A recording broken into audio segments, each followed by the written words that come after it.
गेल्या काही वर्षांपासून भोगवटा प्रमाणपत्र म्हणजेच ओसी अभावी कायदेशीर अडचणी आणि आर्थिक भुर्दंड सोसणाऱ्या मुंबईकरांसाठी राज्य सरकारनं मोठा दिलासा दिलाय।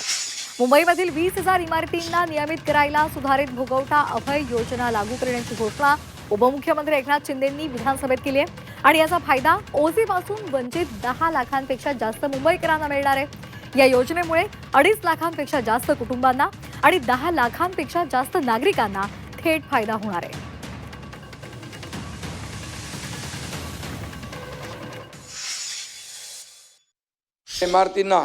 इमारतीतील घरं विकायची ठरली तर खरेदीदाराला बँकांचं लोन मिळत नाही, त्यामुळे खरेदी विक्रीतही अडथळे निर्माण होत आहेत। तसेच ओसी नसल्यामुळे ही घरं विकताना त्यांना योग्य किंमतही मिळत नाही आणि त्याबरोबर पुनर्विकासात केवळ मंजूर नकाशाचं क्षेत्र विचारात घेतलं जातं आणि त्यामुळे या इमारतींचा पुनर्विकास करणंही अशक्य झालेलं आहे आणि त्यामुळे ओसी नसल्यामुळे नागरिकांना कायदेशीर कारवाईची टांगती तलवार नेहमीच डोक्यावर असते आणि म्हणून या समस्येवर उपाय म्हणून शासनाने सुधारणांसह सुधारित भोगवटा अभय योजनेस मान्यता दिलेली आहे।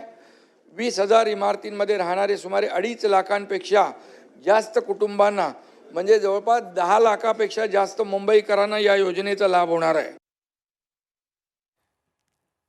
तर आपण यावर एक नजर टाकूयात ग्राफिक्स मधून। ओसी नसलेल्या इमारतींसाठीची ही अभय योजना आहे। रेडी रेकनर दरात 50% सवलत मिळणार आहे।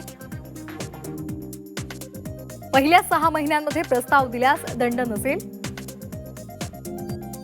ओसी नसलेल्या 20,000 इमारतींना त्यामुळे दिलासा मिळणार आहे। 10 लाख मुंबईकरांना याचा लाभ मिळणार आहे।